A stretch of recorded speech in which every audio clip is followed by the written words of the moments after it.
ikan. Dapat ikan, ikan arwana. Salam sapa saya ucapkan. Assalamualaikum teman-teman semua. Perkenalkan, nama saya Mahira Akila Arif. Saya kelas 4 dari UPTSD Negeri 263 Gresik. Pada kesempatan ini, saya akan menceritakan tentang Kerajaan Giri Kedaton.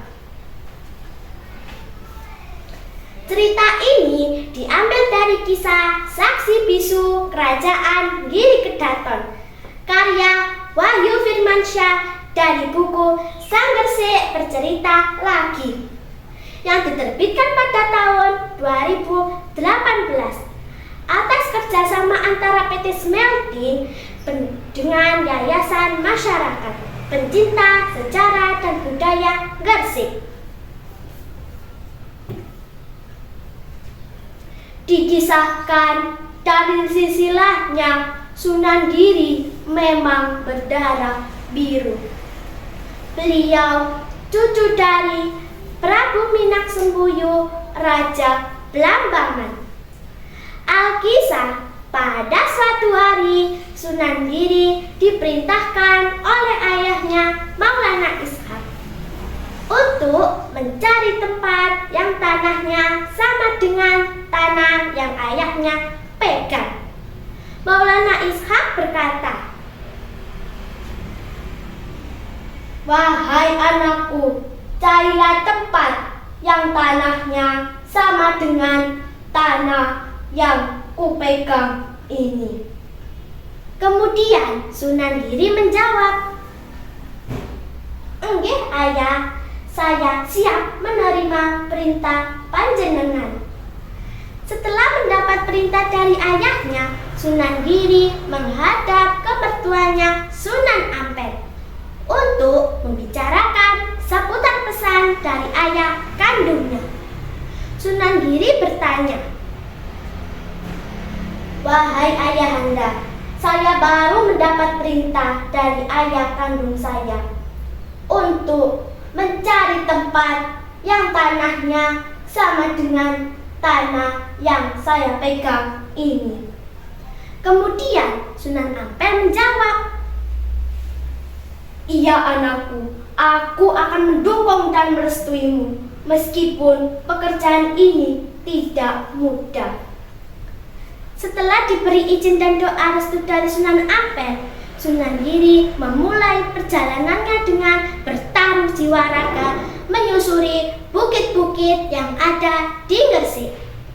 Diawali dari pesisir kota sampai ke arah Pantura.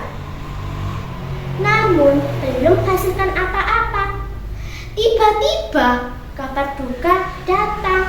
Sunan Ampel, mertua dari Sunan Giri, wafat bertepatan pada tahun 1575 Masehi. Teman-teman, kira-kira Sunan Giri melanjutkan pencariannya atau tidak ya? Mau tahu jawabannya? Sunan Giri merasa sedih sepeninggal Sunan Ampel. Namun Sunan Giri tidak lupa untuk melaksanakan perintah dari ayahnya Maulana Ishak. Napak tilas dilanjutkan lagi. Kali ini Sunan Giri pergi ke arah barat. Di sana ada kenangan manis yang terabadikan. Sunan Giri berhasil menggali sumber air yang cukup deras di lereng bukit tersebut, yang akhirnya sampai sekarang di lereng bukit tersebut dinamai Desa Sumber. Setahun kemudian, napak tilas dilanjutkan lagi. Kali ini Sunan Giri memutar melalui jalan selatan ke arah timur, mendekati Gunung Murung. Di sana selama 40 hari Sunan Giri berdoa tanpa henti. Hingga akhirnya pada malam ke-40 Sunan Giri bermunajat dan berdoa kepada Allah. "Ya Allah, tunjukkanlah kepadaku tempat yang tanahnya sama dengan tanah yang saya pegang ini."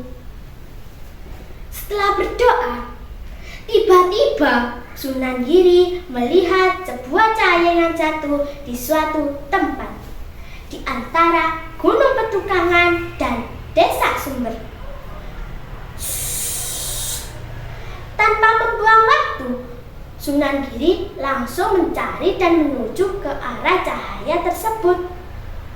Dicarinya, dan akhirnya beliau menemukan sebuah puncak bukit yang tanahnya sama dengan tanah yang beliau pegang.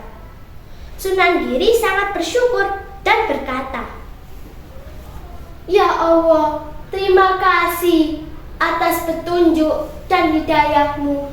Saya berjanji akan merawat tempat ini dengan sebaik-baiknya." Teman-teman, mau tahu akhir ceritanya?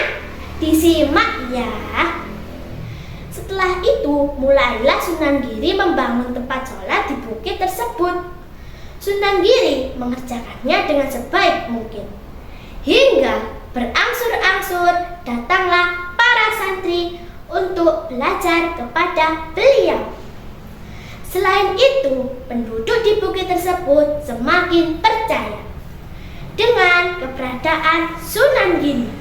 Hal inilah yang membuat semangat Sunan Giri semakin hebat. Puncaknya, Sunan Giri mendeklarasikan kerajaan Giri Kedaton yang disaksikan oleh para wali yang ada di tanah Jawa. Kerajaan Giri Kedaton tumbuh dan berkembang dengan cepat hingga kerajaan Giri Kedaton dan para rakyatnya hidup dengan penuh kegembiraan dan kedamaian. Sekian dari saya, semoga bermanfaat. Pelajaran yang dapat diambil dari cerita tadi adalah kita tidak boleh berputus asa saat melaksanakan tugas, meskipun tugas itu dirasa sulit. Demikian dari saya. Terima kasih atas perhatiannya.